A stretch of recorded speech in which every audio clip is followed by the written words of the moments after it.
Sometimes gaming is a hobby, sometimes it is a tool for socialization or for historical modeling, and sometimes it is simply a cruel necessity. Because some games really are necessary, we know that, and we also know that some games are pretty cruel. Cruel Necessity is the title of a solitaire war game by Victory Point Games. It is obviously part of their line of deluxe games that come in big boxes and with much better production values than Victory Point Games had in the past. This game depicts the English civil wars of the 17th century. It depicts 3 civil wars, and you can play all 3 linked together in a large campaign, or you can play larger scenarios based on only 1 or 2 of the civil wars. It is a solitaire design by John Welch, a very well-respected designer of games, and in particular well-respected designer of games in the State of Siege system. And this game belongs precisely to that system, which means you will represent an historical force that is sieged by other historical forces and both political forces and actual armies that are threatening your position, you're threatening your survival. In this game you represent the forces of the Parliament and Puritanism in the 17th century, and you're trying to defend against Catholicism, against the monarchy, and against the instabilities that come from Scotland and Ireland. Let me show you how the game works. This is the map of the game, which is actually 2 cardboard maps, much bigger than any other map I've seen for other States of Siege games before. But like in other games in the system, there is a key location that you're trying to defend from enemy armies that are advancing against you. The key location in this game is London, which is there. And then the map is divided in areas which are organized by tracks. There are enemy armies that will advance along those tracks. You have the Army of the West, which advances here. This is like box, we call it box number 5 of its track, then 4, 3, 2, 1. 0, which is London. We have the Army of the North, which is moving south. The Army of Scotland, which is also moving south. And the Army of Ireland, which moves this way. Now, in this game, only 2 armies are physically threatening London, and they are the Army of the West and of the North. They can advance all the way to London and take control of it, and if one of them ever takes control of London, you immediately lose the game. The Army of Scotland can only advance up to that box, but when it does so, it is still bad, because then from that moment on, it will lend activations to the Army of the North. So it will support the Army of the North, which therefore will start acting much more effectively and move faster and attack you and besiege your strongholds more often. The Army of Ireland will get to that location, will try to get to the location. If you let it, then they will fortify Dublin, and once they're done fortifying Dublin, if they're still there, when they activate, will create negative political effects, which will be reflected on this part of the board, and we'll talk about that in a bit. On the board, you also have, as I said, strongholds, which are represented by these hexagonal boxes, which have sort of like dials placed on them. As you can see, there are numbers printed in the box, and there is an initial location where you place this little dial here, and the dial has 2 sides. One is the blue side representing you, and the other one is the red side representing your enemies. During the game, you will have the option of spending actions to fortify your strongholds, and the enemies, conversely, will reduce the strength of your strongholds. When an enemy army activates, the enemy army will try to do certain things in a certain order. The army may be on its disordered side, in which case it spends an activation to flip to its full side. There may be markers on its track that the advancing army has to take care of, then it would spend an action to remove those markers. If it has an empty box in front of it, it will move into that empty box, like in that case, or in that case. But if it moves into a box with one of your strongholds, in order to move further, it needs to first besiege and take control of that stronghold. In which case, when the army activates in a location that has one of your strongholds, the army rolls a die twice, so attacks your stronghold twice, and for each roll which is higher than the number presently showing in your stronghold dial, it will reduce your strength in the stronghold by 1 click. So if that army is there besieging Bristol, if it rolls a 4 or more, it will reduce your location there by 1 click. And remember, for each besiege action that the enemy army takes, you roll twice. This idea of rolling higher than a target number is the core idea which is behind most of the things, of the mechanics in the game. There are a plethora of tests that you and your enemies will take during the game, and they're all based, or almost all based, on that idea that you roll against a target number, you apply modifiers, if modifiers are to be applied, and then if the total result is higher than the target number, the test was passed, otherwise the test was failed. If an enemy army manages to reduce your stronghold until it gets to 0, then you immediately flip it, and it goes, you place it to the lowest of the twos that are printed there, and then now they control that location and they can move past it. Also, see those triangles there. There are red triangles and blue triangles in a lot of locations on the board. They simply mean that if the opponent has control of those locations, the red result applies, and that means negative points. That's a point that you lose, a victory point. If you have control of locations on the board that have blue triangles, then you score a point, you score a positive point. In that case, I've just lost the stronghold, I just lost Bristol, and also instead of having +1 point, I have -1 victory point. Victory points, of course, are important at the end of the game, but also important for several checks throughout the game. There is also an area on the board which is used to record a variety of political situations, and that is represented by these 6 tracks. There are these markers on each track that will be brought towards the bottom of their track by game effects, and you need to spend actions to try to move them towards the top. The closest these markers are to the top of their track, the better it is for you. The closest they are to the bottom, the worse it is for you. And these tracks indicate the political situation in Ireland. If this marker is at the bottom, the Army of Ireland is stronger and it's harder for you to face it. If it's on top, there's an effect that weakens the Army of Ireland. This track represents monarchy, the power of the monarchy, again it will go up and down, the power of Catholicism in England, Scotland, political situation in Scotland, power and effectiveness of the Parliament, and power and influence of Puritanism.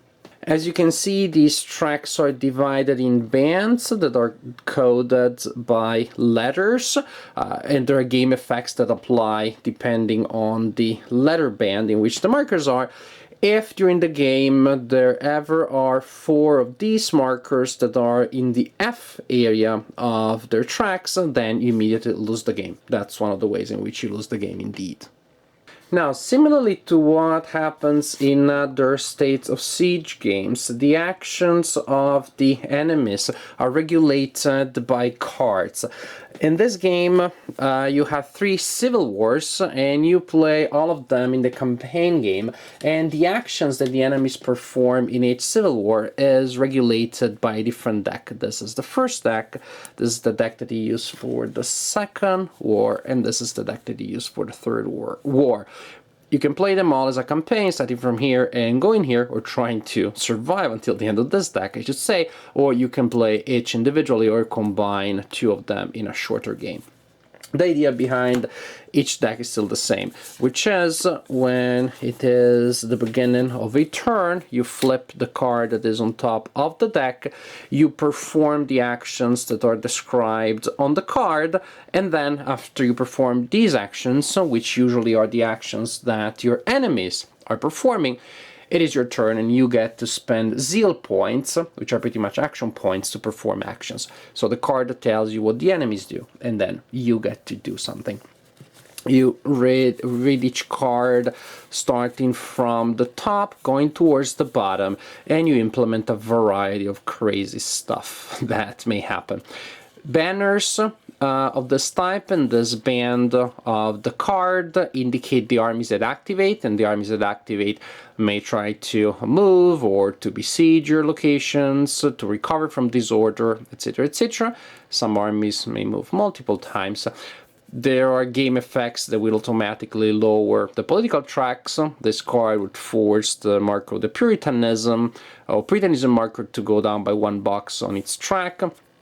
Political reaction means an adjustment on the political track. It means that things tends to go towards balance, which means in this case that the monarchy marker and the parliament marker will tend towards to go towards the C band of the track, which is the one in the middle. So if they're above, they go down by 1 box. If they're below, they go up by 1 box. You also get an extra zeal point. There are some actions there are some instructions that will unlock certain actions.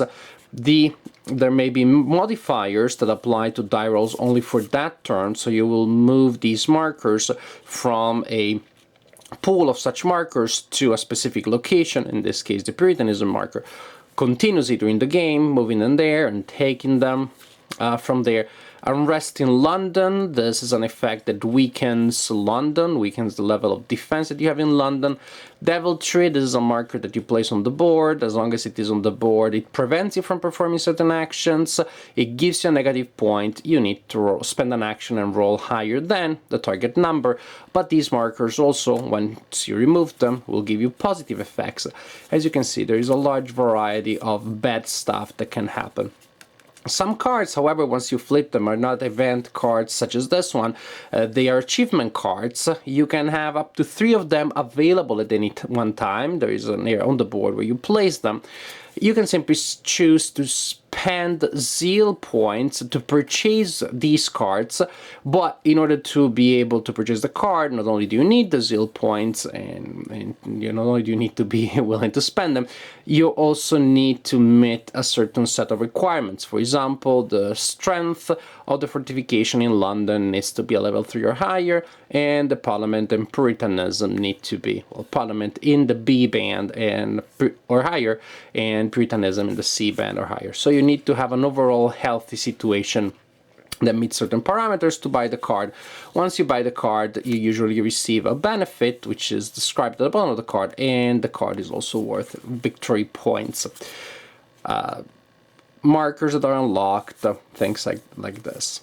So this gives you a general sense of what these cards can do. Very important, however, there are cards that will trigger a very cool thing, which is a tactical battle. Usually you spend actions to attack the enemy armies, and simply you roll a die and you're trying to roll higher than the strength number of the army. But when the card that you reveal has a red icon here and also another red icon here, so you can see it's different from a regular card, then you interrupt gameplay to resolve a tactical battle, which is a battle against the army of the north or the west, you choose which, that is resolved more in depth. And then after you resolve that battle, you go back to the card and you resolve the movement of the armies that are showed on the card. So let me show how a tactical battle is resolved. To resolve a tactical battle, you will use this battle mat here. Also, you have 4 sets of army counters. You have a pool of your own infantry units and a pool of your own cavalry units, and then there is a pool of enemy infantry units and a pool of enemy cavalry units, you need to use cups to randomize them. Now, when a tactical battle starts, you will choose if you want to use any of your named units. These are special units that become available during the game, and these units are more reliable than the random ones that you will draw from your cups. So if you choose to use any of those units, simply you place them on this section of the battle mat, which represents the line of your army. You need to fill up this line with 4 infantry units and 2 cavalry units. So you decide whether or not you want to use any of those, how many you want to use them, which ones. After you place them there, then you draw random markers from the cup to fill up the line. So that in the end it will look like something like this. This is not a very good army. Then you draw random markers from the enemies to do the same thing, to fill up their battle line. And same here, we do this, we do this. All right, then interesting enough, some markers that you draw will have an event indication here. For each such markers, you draw a battle card and you simply resolve the random effects. Some effects will be negative things for you. Some of these battle effects will give you resources. You can retain the card and spend it later when the situation applies. So this adds some interesting tactical depth and unpredictability to the battle. You may have an event, you may not have an event, who knows. Once you have the situation, also other modifiers may apply. You may spend an action point to give yourself a bonus. The card that triggered the battle may give you other modifiers. Let's suppose there are no modifiers in this case. When you finally resolve the battle, what you do is that you resolve each of these 4 bands of the battle separately. You start by resolving this band here, which is a duel, a fight between these 2 units. Then the second band, a fight between these 2 cavalry units. Then the third band, which is a face-off between these infantry units. And the 4th band. For each band of the army that you're resolving, you simply roll a die for each side, and you add the total of the die, of the d6, to the total of the army points that are there already. So here we have a 3 and a 3, we roll, and we add that to the initial strength, and we see who wins. Because if the results, the total result after the die roll, is within 2 points of difference, so an army had the same result as the other, or one has a total of 5, the other one has a total of 6, something like that, you have a draw. So you take your units that are in the draw and you place them in the draw box here.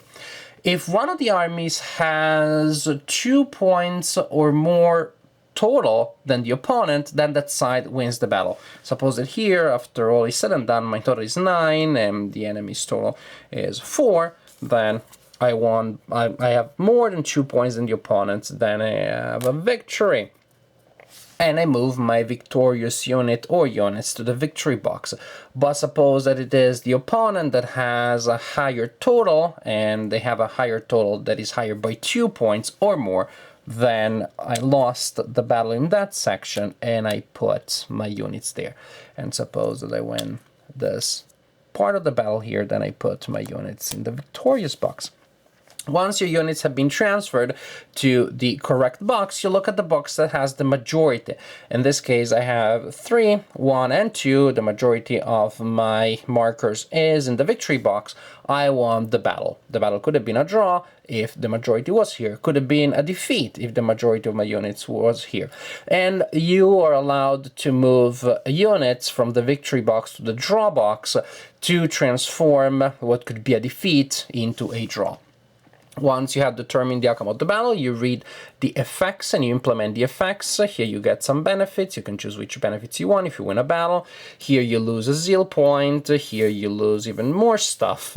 There are more negative effects. And your units that have been defeated may be destroyed. Now, regular and named units will simply go back to their pool at the end of the battle. But the named units that are in the defeat box, you need to roll for them, and looking at the table, you see what happens. The unit may be permanently removed, may be moved to the recovery box, so it skips the next battle, or you may simply go back to the ready box and be ready for the next battle. And the outcome of the battle will, of course, affect what happens next on the main board by giving you political effects, extra zeal points, which again are action points that you can spend to perform actions.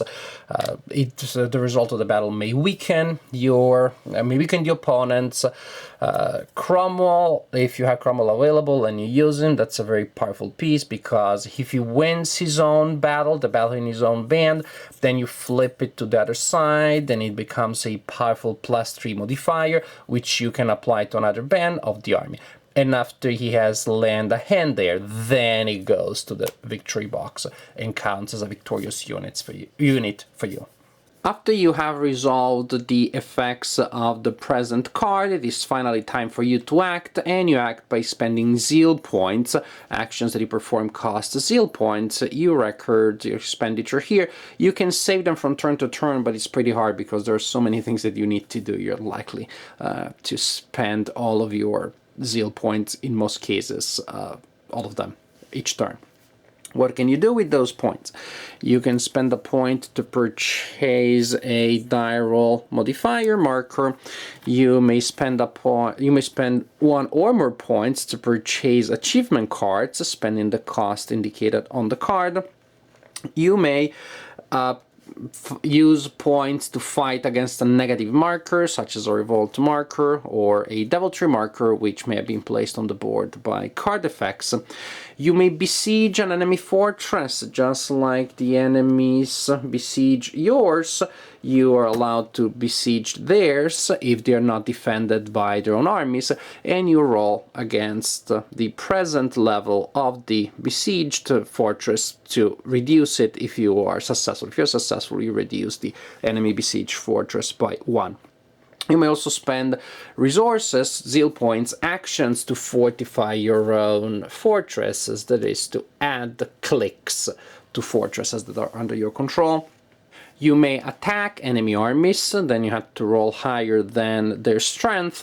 If you are unsuccessful, nothing happens, you simply wasted that action, and you can campaign against an enemy army as many times as you want during a turn, as long as you can afford that in terms of action points.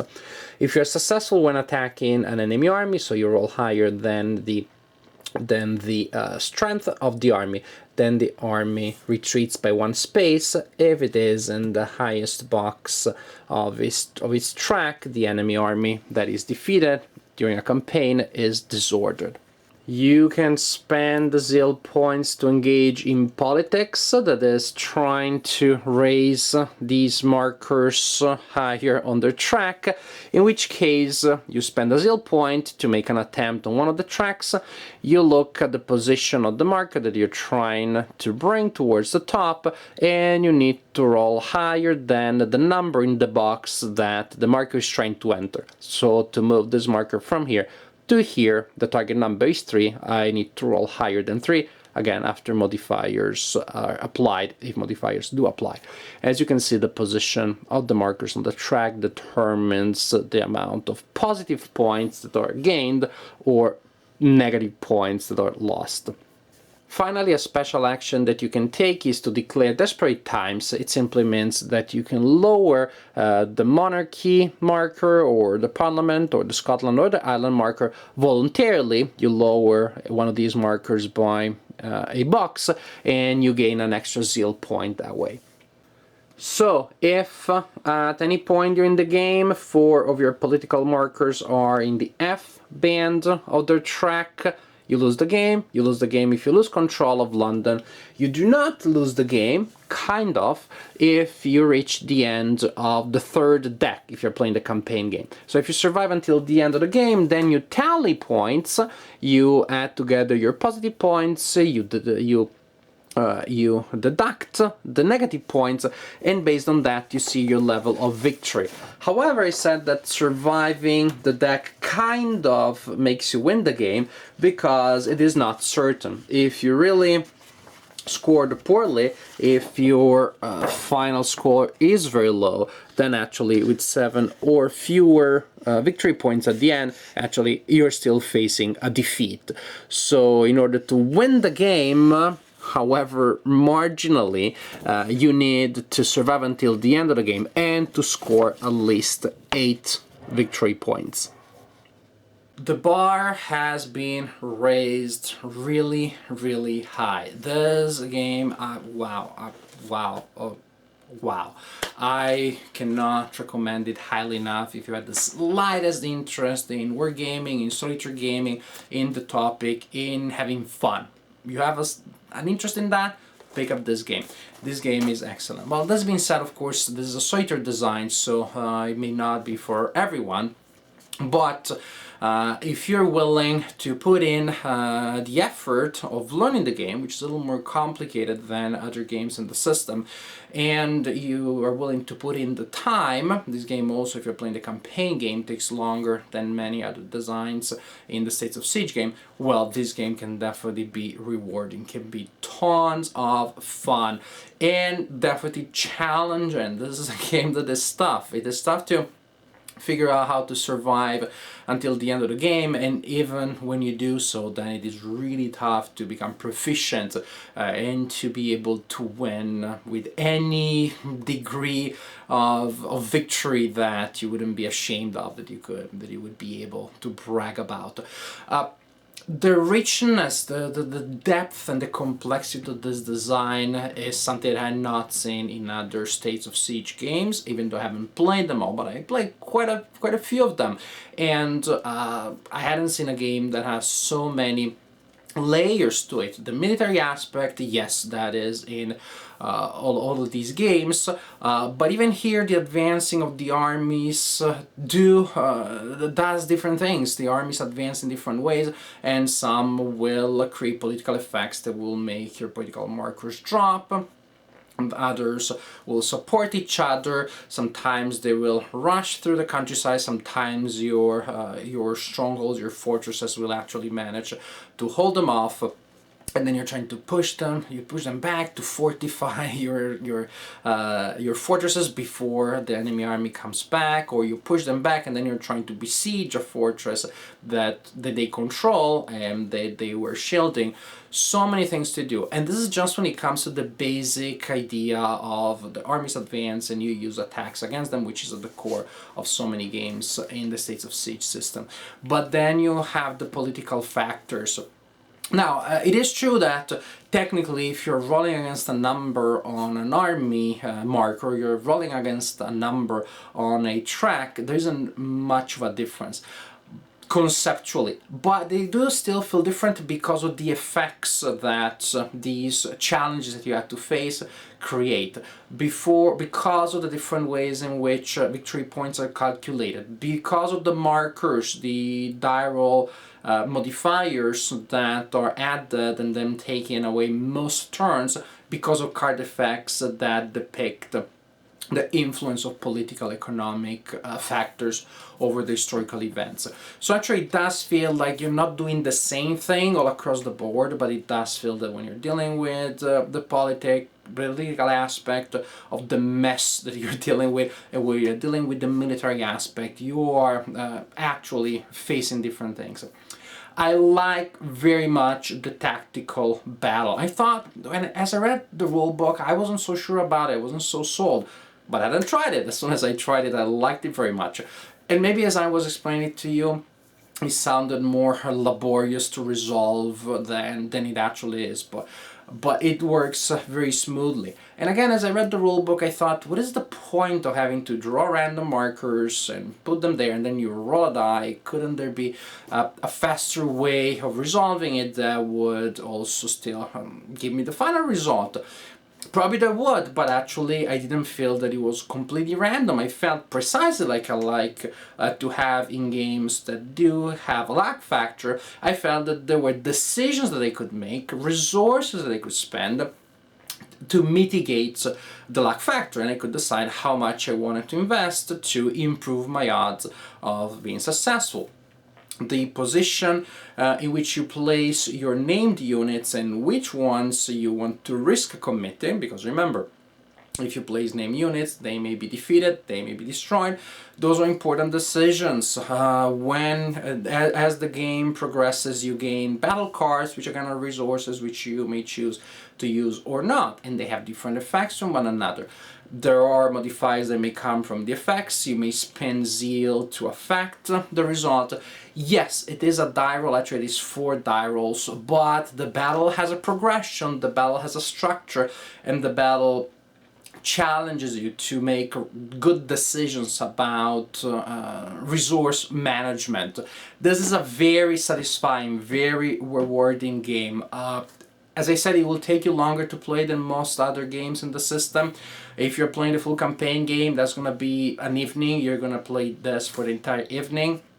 But at the end, you will definitely be incredibly pleased with the result, with the experience, I believe.